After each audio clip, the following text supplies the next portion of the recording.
Hey everyone, welcome back, and this is another anime review, which is the follow-up to my InuYasha review. This is InuYasha, the final act, which basically just finished off the story of the manga. Basically, they quit the anime till that manga could finish, and they finished off the story of the manga.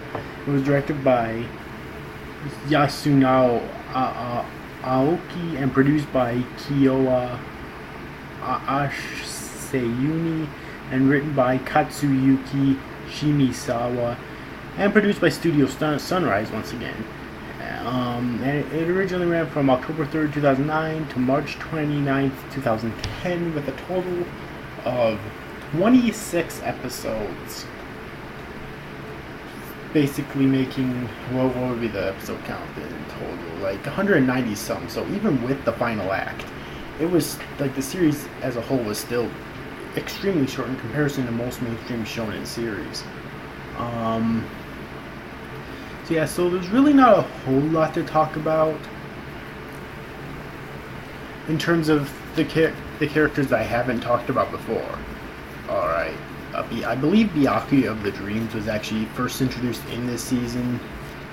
I think he was like the only one of Naraku's incarnations that was. I think all the others were actually introduced in the original series.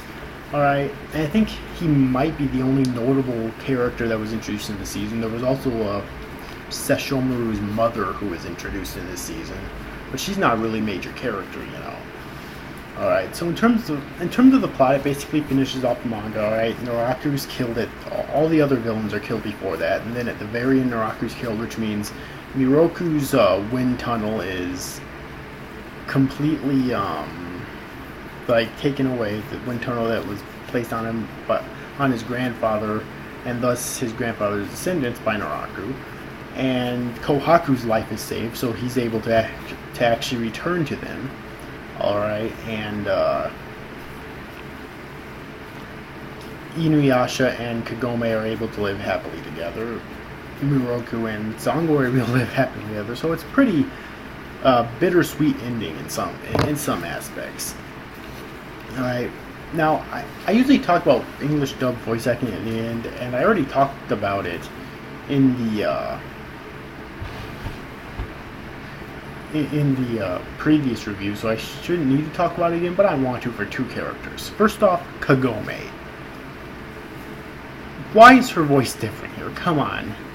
In the original series and all the movies, she was voiced by Monica Story, and although there was some things in it that didn't quite click, I thought overall she did a really good job. However, in this series, she was voiced by in the final act, she was voiced by Kira Tozer, which I'm not going to say that Kira Tozer was a terrible Kagome voice, but in comparison to Monica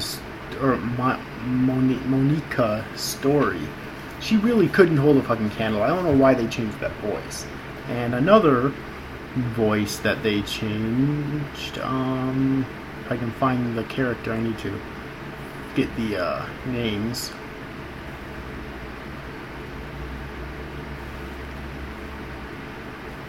Sesshomaru. Sesshomaru's voice was changed as well.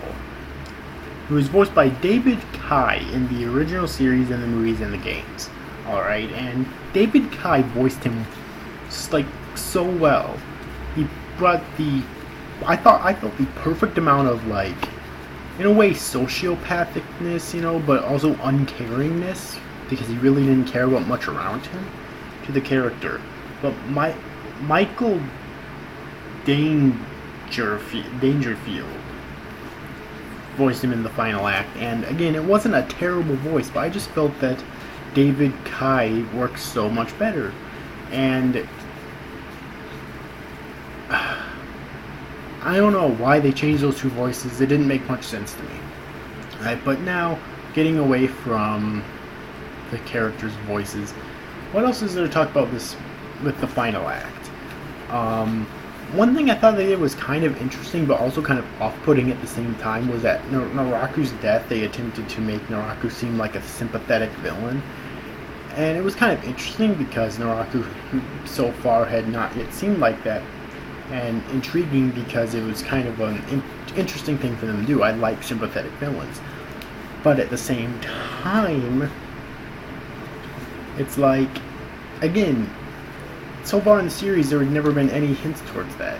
I do like how they tied it back in with the with something that we did previously know about Naraku, because basically Naraku, as I stated in my previous review, was born from thousands of demons and the human Onigumo, who was infatuated with Kikyo.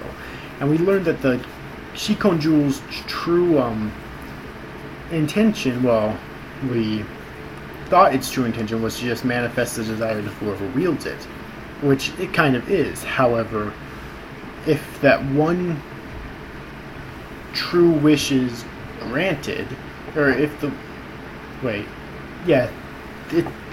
okay, let me try this again. The Shikon Jewel's true power is to grant the wishes of anyone who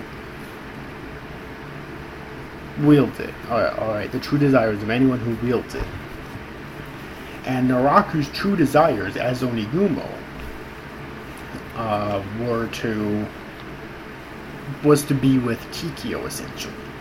However,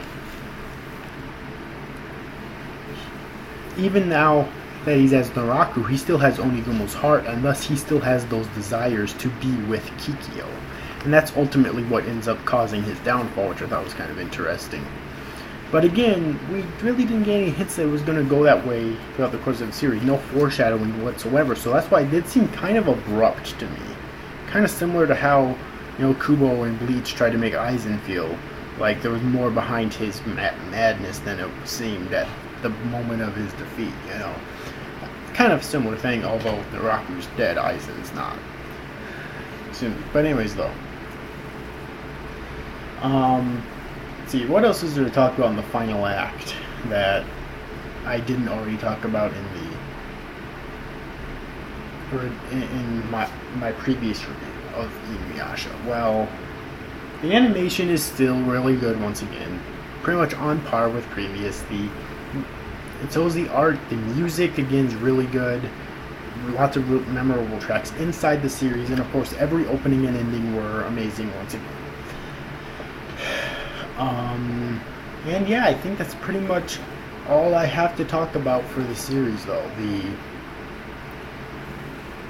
So I do definitely recommend Final Act if you, of course, you have to watch InuYasha first, but if you've watched InuYasha and you haven't seen Final Act yet, I definitely recommend that you watch the Final Act. It's definitely a great conclusion to the series, I honestly think. So yes, but anyways, overall, hope you enjoyed this review, guys. Thank you guys for watching. Bye-bye.